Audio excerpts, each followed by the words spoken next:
Good morning, students. Hello. I want to SST class 5 teach into lesson number 1. Land are covered on the third of the earth of surface. हम जानते हैं कि हमारी भूमि जो है पृथ्वी के 1/3 भाग में पाई जाती है। दी मदरलैंड में कॉल्ड द कंट्री, जिसे हम लोग के महादेश के नाम से जानते हैं। The 7 continent of the world, हमारे संसार में 7 जो है महादेश है। Asia, Africa, north America, south America, Europe, Australia and Antarctica. Asia is the largest continent and the Australia is the smallest. Asia जो है विश्व की सबसे बड़ा महादेश है और ऑस्ट्रेलिया जो है छोटा। More than 2/3 of the earth surface cover the with, और हमारे पृथ्वी के 2/3 भाग जो है जल से घिरा हुआ है। The large water bodies is called the ocean. जल के बहुत बड़े भाग को घिरे हुए क्षेत्र को हम लोग ओशन के नाम से जानते हैं और समुद्र के भी नाम से। द 5 ओशन ऑफ द, यहाँ पर 5 ओशन की विवरण किया गया है। Pacific ocean, Atlantic ocean, Indian ocean, Arctic ocean, southern ocean. This largest in the Pacific ocean, the smallest in the Arctic ocean. और सबसे बड़े महासागरों में देखा जाए तो प्रशांत महासागर है। अब सबसे छोटे महासागरों में देखा जाए तो आर्टिक ओशन। हम नेक्स्ट पैराग्राफ ग्लोब के बारे में अध्ययन करेंगे। The important signs are make that difficult to get the clear picture of the globe and man. Globe पर हम भारत के या विश्व के या सारे संसार के नक्शों को हम लोग सही तरीके से दिखाने का प्रयास करें। And not the scale down the representative of the earth और मैप पर इसी को हम लोग सही तरीके से दिखा देते हैं। These are the tools used the study of the understand the earth।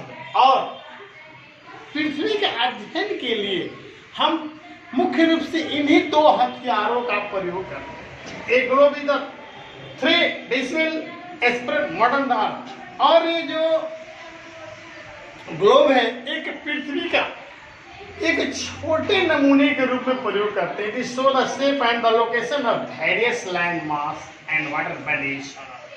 इस पर भारत के मुख्य रूप से कुछ या विश्व के मुख्य रूप से कुछ भागों को दिखाया जाता है तथा कुछ समुद्र को भी दिखाया जाता है। What are the different colour you see on the globe.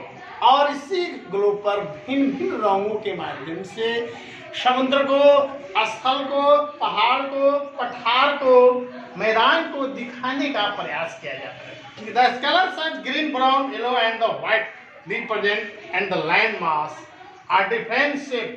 The blue colour represent of water body. यहाँ पर green colour, brown colour, yellow colour, white colour को भी लैंड वाले भाग में दिखाया जाता है तथा जो जल वाला भाग है इसको ब्लू कलर से दिखाया जाता है। We can see only 1/2 of the globe at time. हम ग्लोब के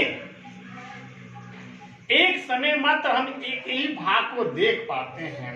bye turning in the round we can see the other half. तो हम उसको बदलते हैं तो उसके दूसरे भाग को देखते हैं।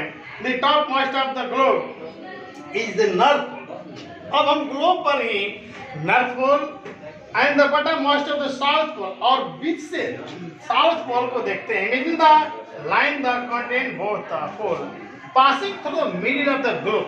और इसी ग्लोब के बीचों बीच जो है एक रेखा आती है, जिस रेखा को we are the spine the imagine the which is called the axis, जिसे हम लोग एक अक्ष के नाम से जानते हैं। And the 2 end of which are the pole, और इसके 2 भागों में जो पोल होते हैं सीधा line running from top above and the left and right to globe. और दोनों तरफ ग्लोब के जो है लाइनर खींचे जाते हैं। This liner is not exceed the rail. वास्तव रूप में ये जो लाइन डाले गए हैं वास्तविक नहीं है, एक काल्पनिक था मानक रेखाओं के आधार पर देखा जाता है। These are only the imagining line drawn the globe to help us position in the point of the earth। इसी के माध्यम से हम पृथ्वी के कुछ भागों का अध्ययन भी कर पाते हैं। नेक्स्ट हम चलेंगे लेटिट्यूड। अब चलेंगे and longitude. Latitude are the polar, the measuring line that drawn polar to each other, the circle and the earth from the east to west।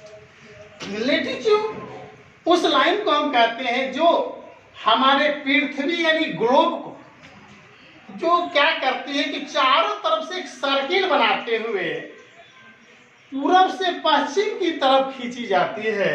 The large line among the equator. इसमें जो सबसे बड़ी जो line होती है वो equator होती है, यानी हम लोग उसे मध्य रेखा या विषुवत रेखा के नाम से जानते हैं। ये दोनों पोलों के बिटवीन द पोल, ये दोनों पोलों के बीच में पाई जाती है। The equator is the mark of zero latitude. इसको हम जो है काउंटिंग के आधार पर, देखने के आधार पर इसको जीरो से दर्शाने का प्रयास करते हैं। Since the equator is the largest, अब जो इक्वेटर है सबसे बड़ी लाइन के रूप में गिना जाता है। It is no as the great circle. इससे हम लोग एक महान सर्किल के रूप में भी गिनते हैं।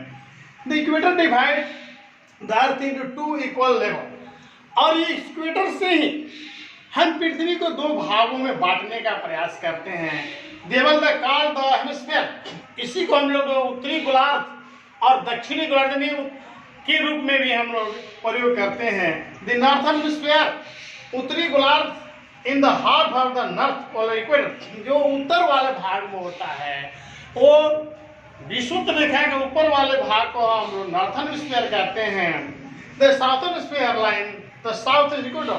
और जो विषुवत रेखा के दक्षिण में होता है उसे हम लोग साउथर्न हेमिस्फीयर कहते हैं। ये जो है इक्वेटर करीब 90 degree at the pole, large we keep the discrimination as we move from the equator to pole। जैसे रेखाएं इक्वेटर से आगे की तरफ बढ़ती है तो डिस्क्रीज होती जाती है, यानी छोटी होती जाती है। The pole it is just as point, और इसी पॉइंट के आधार पर हम लोग इसे पोल का अध्ययन करते हैं। Northern pole and southern pole.